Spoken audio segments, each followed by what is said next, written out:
So it's my pleasure to welcome Al in 6ADT. Al is our main presenter for tonight.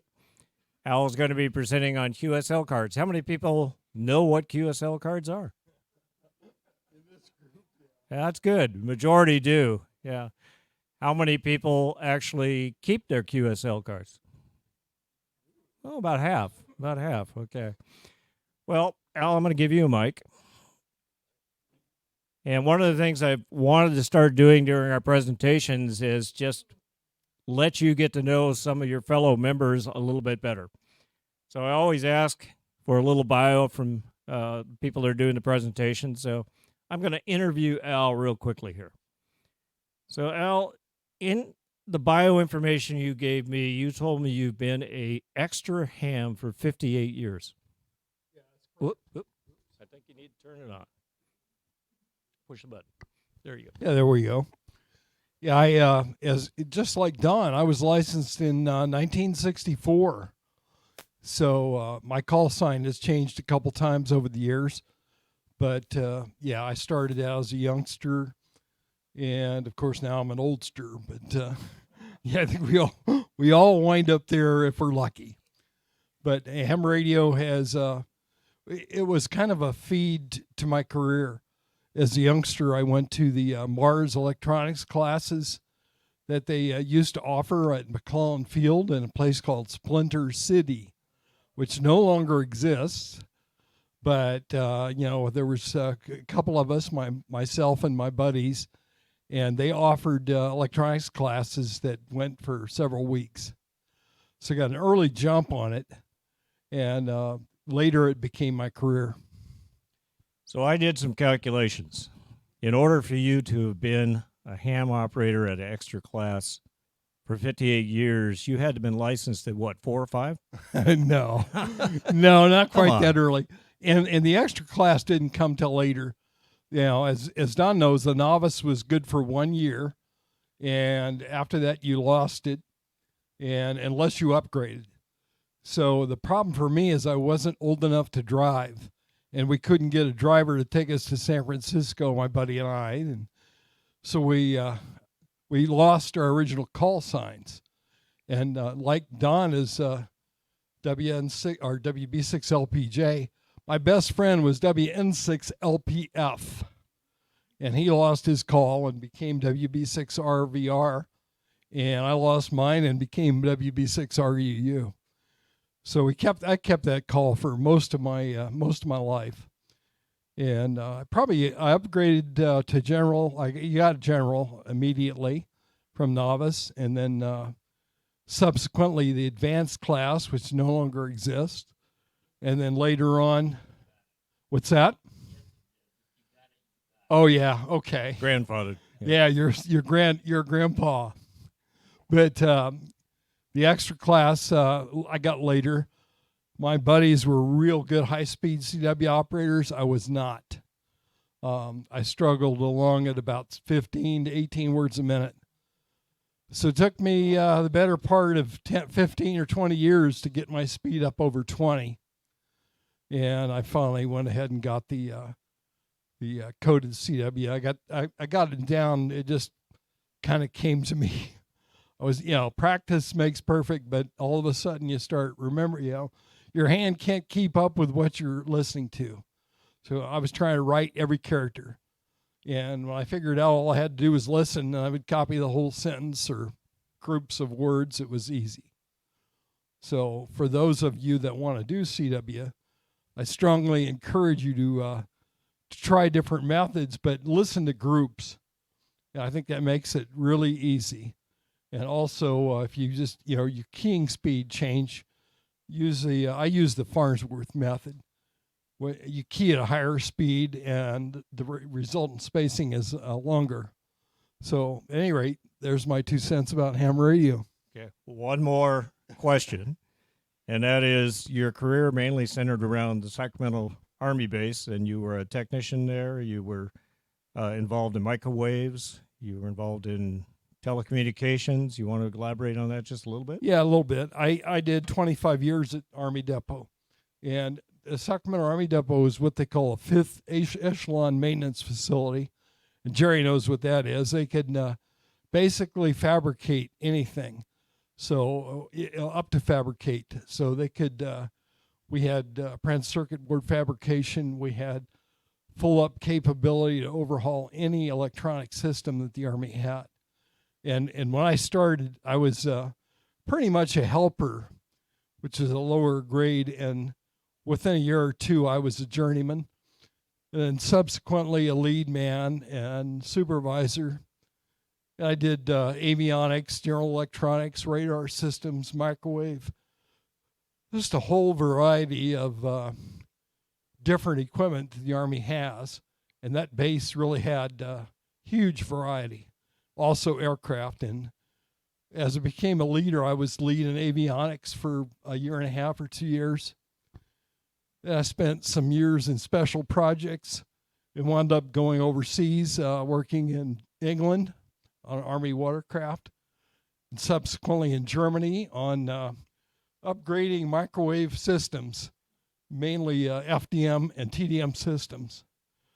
So that's kind of an overview of what I did. Excellent. Thank you. Let's welcome Al and let him get on with his presentation.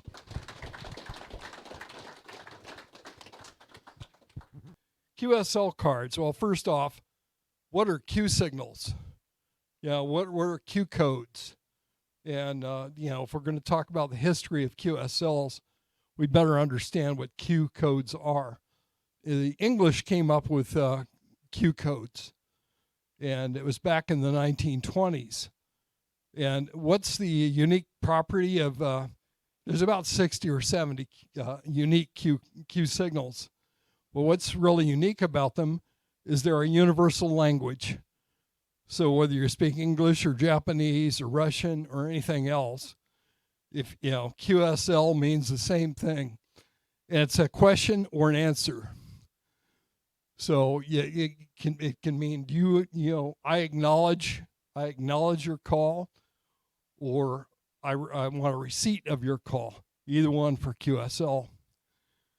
Same thing for QSO, QRT, anything else, QRZ. They all have double meanings, as you probably well know. A QSL card is basically a written or electronic confirmation of either a two-way telecommunications between two ham radio stations. There used to be CB stations, or a one-way reception of a signal from AM, FM, or broadcast, overseas broadcast, or shortwave. And used to be a lot of people got their start in ham radio as SWL shortwave listeners. They would use the old broadcast radios that had shortwave and actually request a QSL from like Radio Moscow or some overseas high power radio station. And generally television or broadcast stations encouraged people to let them know how they were doing signal wise. So if you asked for a report or you sent a report, you generally would get a QSL card back from the broadcast station. The ham radio stuff, a typical QSL card would consist of what looked like a postcard. However, they're a little different size-wise. The International Amateur Radio Union specifies 3.5 by 5 inches for the QSL cards. Postcards, you'll read a lot of things that says they're postcards. Well, they're not really postcards. Postcard size can vary to as much as 4 by 6 or even a little bit larger. The problem with that is when you try and fit a QSL card into an envelope, if you're going to mail it, it won't fit. So if you get a postcard or something that's odd size, you can't really get it into a regular envelope. So the envelope size is 3 5/8 by 6.5. Well, a QSL card, remember, is 3.5, so it just fits. There's a QSL card. There's the dimensions. So a little bigger, it won't work. And Brian, by the way, mentioned that to me, and apparently he'd experienced the problem. So a little bit of info on that. Yeah, radio broadcasting stations, as I said, used to like getting the written letter to officially verify distant stations. And as the volume of these things increased, the stations took to sending out kind of a postal card or a brief card acknowledging reception. And they became popular with radio listeners as early as 1920. Ham radio operators probably started using QSL cards around 1916. So that's pretty much when radio began.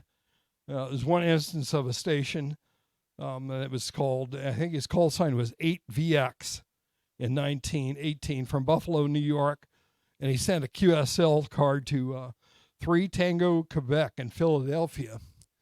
So that happened in 1916. So over the years, QSL cards have been popular.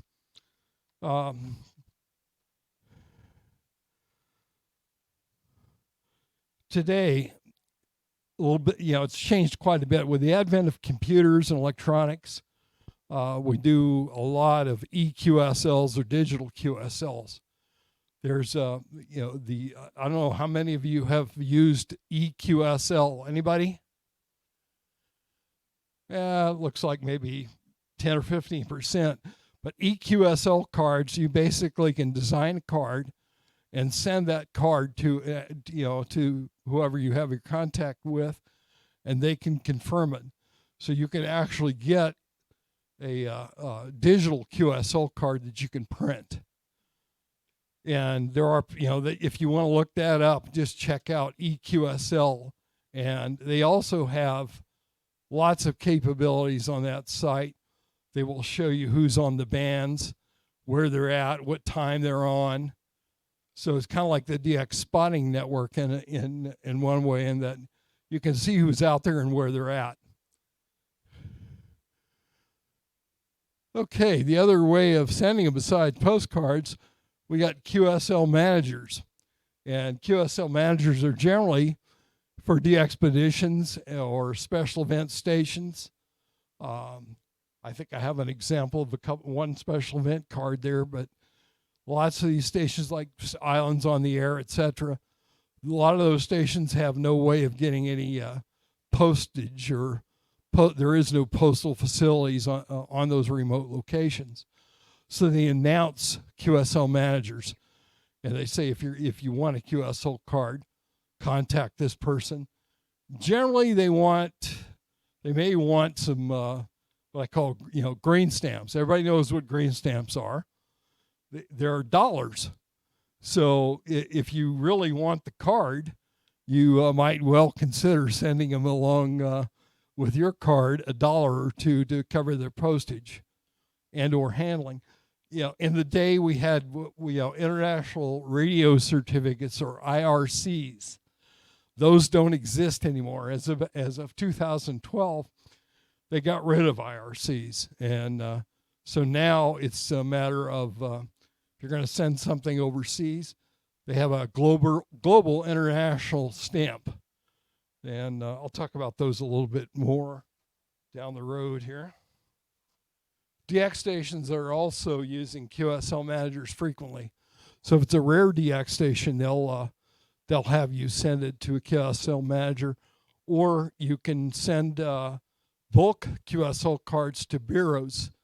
And there are bureaus both here in the United States and a lot of countries overseas.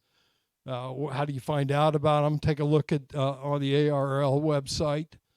There are other publications that talk about QSL bureaus. So that's certainly a good way to do it. That's just a typical example of one of the cards.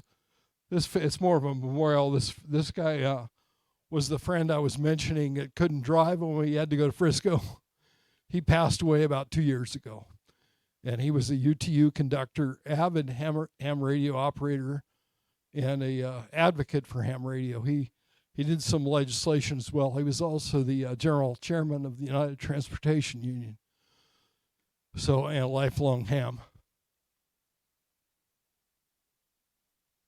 This is a special event for the Railroad Museum, the Sacramento Railroad Museum.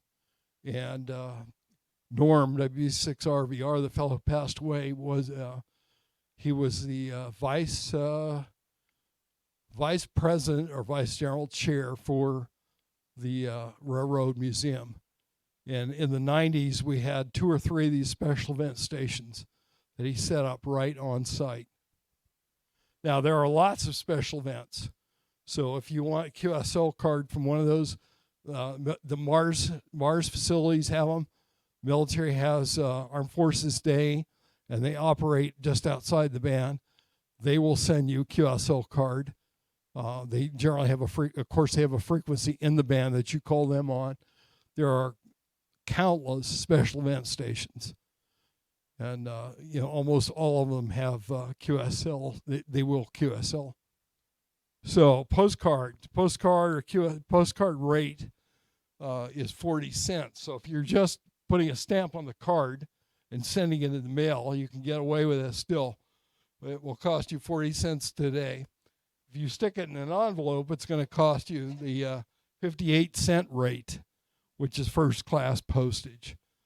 So unless you want your card mangled, you're going to put it in an envelope. And then overseas in 180 different countries will take that global international stamp. And it's $1.30 to send it that way. So those are the current ways of doing it. And then I mentioned the green stamps. Definitely, if you want the cards bad enough, it's a good idea to use the green stamps. So, any questions? Yeah, go ahead. Okay. Do the bureaus still want you to supply stamped envelopes to them? Yeah, they want the stamped envelopes and they want some money. Yeah, it used to be fun though when you got a big bunch of cards back. Absolutely, but sometimes you had to wait for years to get those cards back from a bureau. I've had numbers of DX cards come back to me as much as a year or 2 after they were mailed.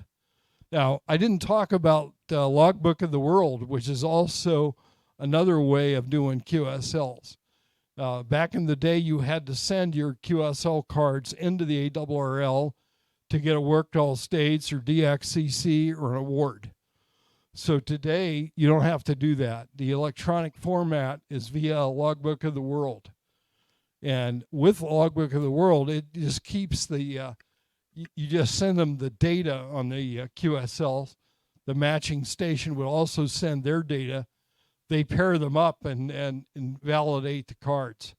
So it's a lot easier today to do the DXCC or any of the awards that require QSL card verification. And again, that's the ARRL Logbook of the World site. Any other questions? Yeah. So about 20 years ago-ish, I was using the 6 Land Outgoing Bureau. You send them like 10 envelopes in groups of 10 or something. At some point, I don't know, there's an interruption. I wasn't following through on things.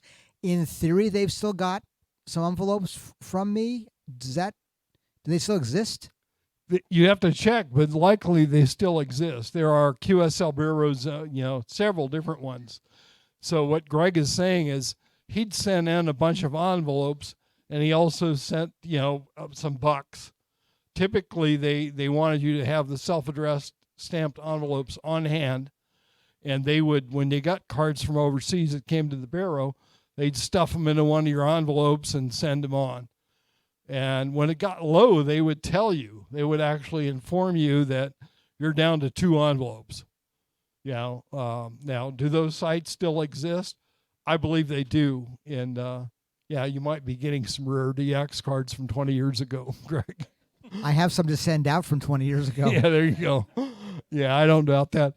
Personally, I had thousands of QSL cards. And over the years, they have all but disappeared. I had them posted, plastered all over the walls in my childhood hem shack. And when I eventually left home, my dad says, "You better get this junk out of here." And I don't know how many hundreds of cards wound up going to the garbage. And then later on, it depends. Everybody is going to have different ways of doing this. It's fun to collect them.